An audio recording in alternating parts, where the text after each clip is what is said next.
Hello दोस्तों, मैं हूं आपकी दोस्त एंड होस्ट गुंजन मंडारी और आज हम आप सबके लिए लेकर आए हैं एक ब्रांड न्यू सीरीज जिसमें होंगे हमारे लेटेस्ट।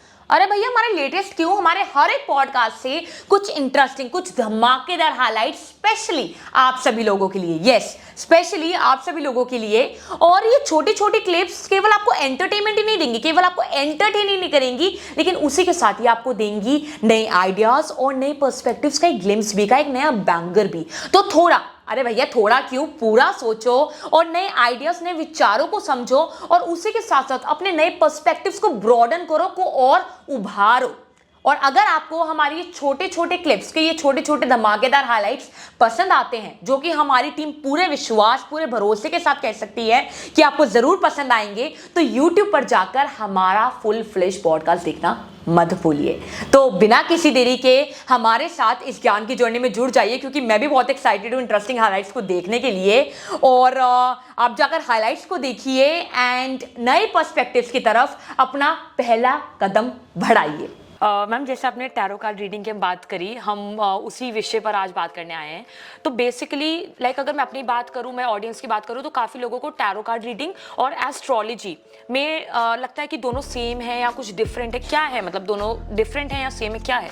दोनों में बहुत ज्यादा डिफरेंस है। जब एक बच्चे का जन्म होता है तो उस टाइम पीरियड को नोट डाउन किया जाता है, उसके अकॉर्डिंगली कुंडली चार्ट बनाया जाता है, जो ग्रहों की दिशा होती है। ग्रहों की दशा और चाल बदलती रहती है।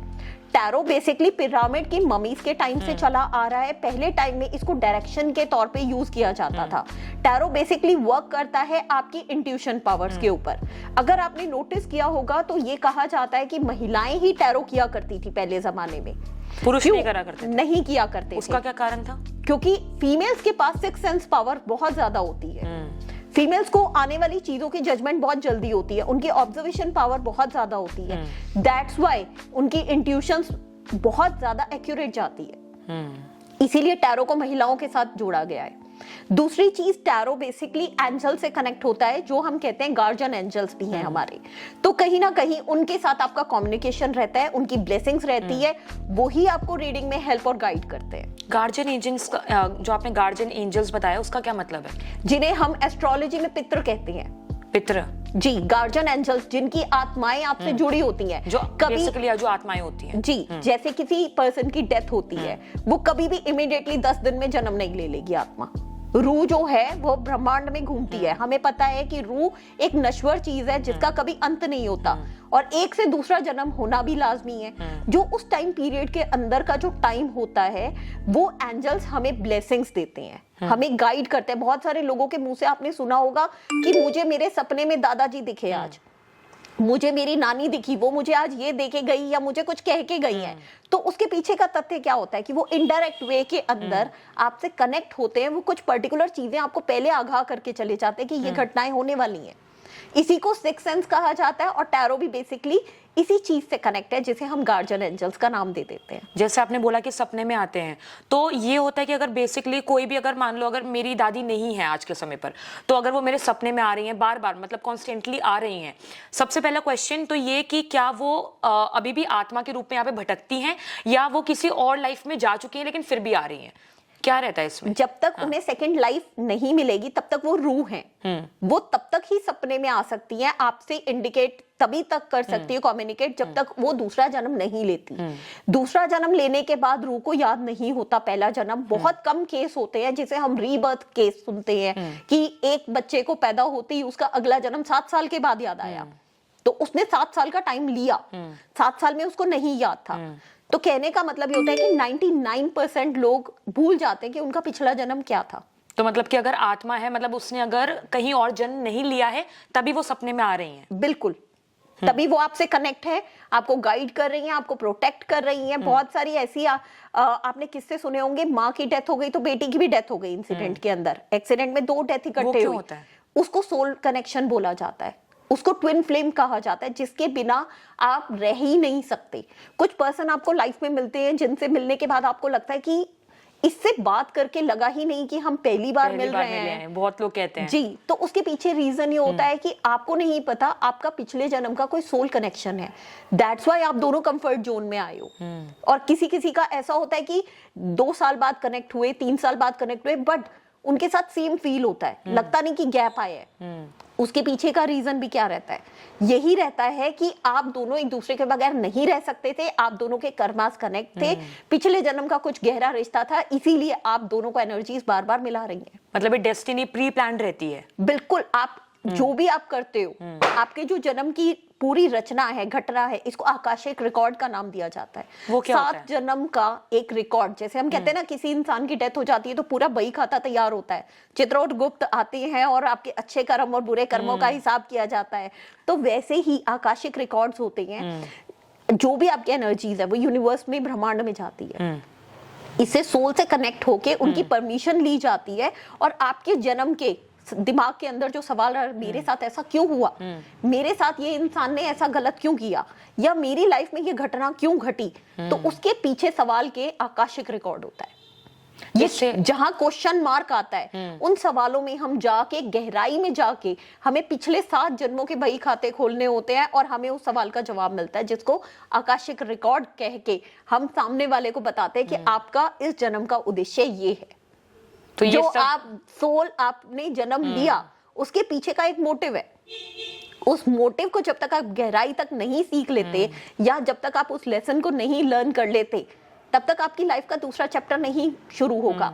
जो आपने एक बार गलती करी, यूनिवर्स ने आपको लेसन दिया सिखाने के लिए, आपने नहीं समझा, दोबारा वो सिचुएशन आएगी।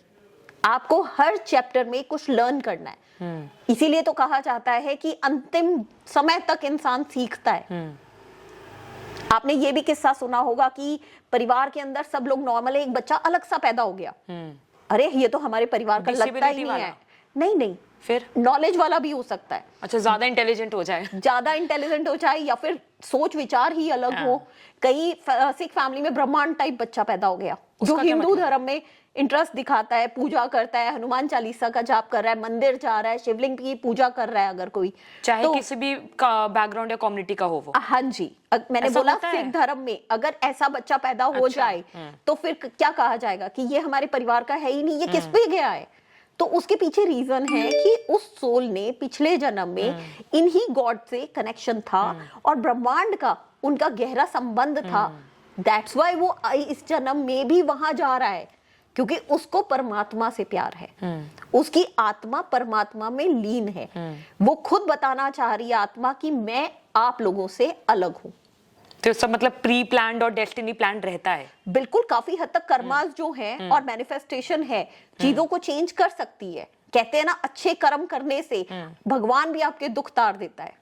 लेकिन एक चीज कहा जाता है कि ये सब लोग कहते हैं कि जो होना होता है वो होकर रहता है। लेकिन जैसे अगर कोई भी पर्सन आपके पास आता है फॉर कंसल्टेशन या फ्यूचर का जानने के लिए, तो कहीं ना कहीं आप उसको कोई चीज बताते हैं कि आप यहाँ ना जाइए, आपके लिए सही नहीं रहेगा। तो कहीं ना कहीं ये भी माना जाता है कि आप कोई भी प्रॉब्लम आने वाली होती है उसको या तो कम कर सकते हैं या उसको होने से मतलब बिल्कुल हटा सकते हैं। तो ऐसा क्यों कहा जाता है कि जो होना होता है वो होकर रहता है? तो आपके पास कोई स्पेशल पावर है कि आप उसको हटा सकते हैं, कुछ ऐसा? टैरो बेसिकली जो है आपको आने वाली घटनाओं को पहले इंडिकेट कर रहा है। अगर हम टैरो से फ्यूचर जानते हैं कि ये चीज होने वाली है, तो हम कुछ छोटी छोटी रेमेडीज करके उन चीजों को रोक भी सकते हैं। इसी को पावर चेंज हो सकती है। बिल्कुल चेंज हो सकती है। सपोज इट, आप अगर अपने आप को ये सोच लो कि मैंने ये करना ही नहीं है, मैं ये कर ही नहीं सकता, तो आप तो खुद ही गिव अप कर रहे हो। जब आप अपनी सोल को क्या डाइट दे रहे हो, मैं कर सकता हूं, मैं गिव अप नहीं कर रहा हूं, मुझे ये चीज करनी है, तो वो गॉड तक क्या मैसेज जाएगा कि इम्पॉसिबल चीजें थी, लेकिन इस बच्चे को मेरे पे ट्रस्ट था, जरूरत से ज्यादा खुद पे ट्रस्ट है। तो डेस्टिनी गॉड खुद चेंज करते हैं, यूनिवर्स खुद चेंज करता है। ऐसे नहीं कहा जाता कि जो एनर्जीज आप यूनिवर्स में दे रहे हो वो 40 डेज में आपको रिवर्ट मिलती हैं। जो आप सोच रहे हो वो सही मायने में एनर्जीज ही तो है। फॉर एग्जाम्पल, आप कहीं जाते हो, मैरिज के अंदर जाते हो, फंक्शन में जाते हो, वहां पे म्यूजिक चल रहा है, भंगड़ा बीट चल रहा है, आप पूरा एंजॉय कर रहे हो। जैसे ही फंक्शन खत्म हो रहा है तो आप एक स्टैच्यू बन के खड़े हो जाते हो, जैसे यहाँ कुछ हुआ ही नहीं था। Words has energies. वहां पे क्या था? म्यूजिक था, बीट्स थे, वो वर्ड्स जो आपने नहीं बोले, आप उनको एंजॉय कर रहे थे। अगर फॉर एग्जाम्पल अपने फ्रेंड सर्कल में जाते हो, गाना सुनते हो, बहुत एंजॉय करते हो, बहुत घूमते करते हो, और साथ ही साथ जब आप वहां से घर पे आते हो, ऑटोमेटिकली नॉर्मली आपने सैड सॉन्ग लगा लिया, तो क्या हुआ, आप ऑटोमेटिकली सैड क्यों हो गए? आपका मूड स्विंग्स क्यों हो रहे हैं 2 से 3 घंटे के लिए? बिकॉज आपने सैड एनर्जीज को, नेगेटिव एनर्जीज को खुद डेवलप कर दिया है। वो सैड एनर्जीज आपके फर्स्ट चक्रा, यानी जिसको हम ब्रेन चक्रा कहते हैं, उस पे अटैक करेगा। ऑटोमेटिकली जितनी घर में नेगेटिव एनर्जीज हैं वो सब आपकी बॉडी पे अटैक करेंगी और आप ऑटोमेटिकली सैड हो जाओगे, जबकि आप घूम के आए थे। 2 एग्जाम्पल मैंने आपके सामने रखे हैं, जो आपने लफ्ज बोले नहीं हैं वो अगर आपकी लाइफ के ऊपर इफेक्ट दिखाते हैं, जो लफ्ज आप बोलते हो वो कितना ज्यादा दिखाते होंगे। So always remember one thing, words के अंदर जो ताकत है उससे आप अपनी किस्मत बदल सकते हो। मतलब जैसे हम बोलते हैं ये सब बिल्कुल मंत्रा है। हमने जैसे ओम नमः शिवाय का जाप किया, ठीक है, हमने एक वर्ड को 108 बार बोला, हमने वर्ड्स की पावर्स को ग्रैब किया, अपनी तरफ अट्रैक्ट किया, अपने लक को इनहैंस करने के लिए, ठीक है। हम मंदिर में जाते कहते हैं ये पूजा का जल है, ठीक है, पूजा जो हुई है वो भी तो वर्ड्स हैं, चैंटिंग्स हैं, जिनको हम फॉलो करके अपनी लाइफ को और लक को टर्न कर रहे हैं। तो हम अपनी किस्मत अपने हाथ से 90% बना सकते हैं। चेंज भी अगर कुछ लिखा है उसको भी चेंज कर सकते हैं। बिल्कुल कर सकते हैं। ब्रेन के पास वो मैग्नेट वाली ताकत है, जो चीज आपको अपनी लाइफ में चाहिए आप उस चीज को खींच सकते हो। आपको बस खुद को कंसंट्रेट करना आना चाहिए कि एग्जैक्टली आपको क्या चाहिए। फॉर एग्जाम्पल अभी दिलजीत दोसांझ जी के कॉन्सर्ट हुआ था, तो एक बंदी ने बोला था कि मेरा सपना ही यही था कि दिलजीत जी से मैं मिल लूं। मीम भी वायरल हुई थी जी, बहुत वायरल हुई थी। तो जब उनका एक सपना था, उन्होंने उस सपने को एनर्जीज दी, मैनिफेस्ट किया, वरना लाखों करोड़ों की भीड़ में वही उन्हें क्यों नजर आई? तो पूरा मैनिफेस्टेशन पर चलता है, पूरी चीजें मैनिफेस्टेशन पे चलती हैं। आप जिस इंसान की तरफ देखें और आप चाहें कि वो इंसान आपकी तरफ देखे, तो आप उसको बस मैनिफेस्ट कीजिए, वो इंसान खुद चल के आएगा। अच्छा, बात बताइए, मान लीजिए अगर किसी को भी, चाहे कोई ऑडियंस देख रहे हैं, मुझे, अगर मैं अपनी पर्सनल बात करूं, तो अगर मुझे कुछ चाहिए तो क्या केवल मुझे मैनिफेस्टेशन से वो चीज मिल सकती है? क्योंकि काफी लोगों का ये मिसकंसेप्शन रहता है कि मुझे चाहिए, आपके पास कोई आए, वो कहते हैं कि यार हमें चाहिए, हम कुछ करने को रेडी नहीं है, लेकिन आप ये बता दीजिए कि आगे क्या होने वाला है और ये जो हम चाहते हैं वो हो जाए, हम कोई मेहनत नहीं करेंगे। तो क्या ओनली विद मैनिफेस्टेशन हम अपनी जो भी इच्छाएं हैं उसको पूरी कर सकते हैं, या एफर्ट्स भी लगाने पड़ते हैं? कोई कुछ भी नहीं करना। अगर आप रेमेडीज नहीं करना चाहते, आप कुछ भी नहीं करना चाहते, तो आप विजन दिमाग में तो रख सकते हैं। फॉर एग्जाम्पल, आपके पास अगर कोई केस आ जाए कि लड़की कहती है कि मैं इस लड़के को पाना चाहती हूँ, लेकिन मुझे फेक रेमेडीज में नहीं जाना, मैं ये चाहती हूँ कि ये लड़का खुद चल के मेरे पास आए, तो वो कैसे होगा? आप उस लड़के के बारे में इमेजिन करना शुरू कर दो कि वो आपको पसंद कर रहा है, वो आपके पास खुद चल के आ रहा है, वो आपको जब देखेगा तो उसको आप ही नजर आओगे।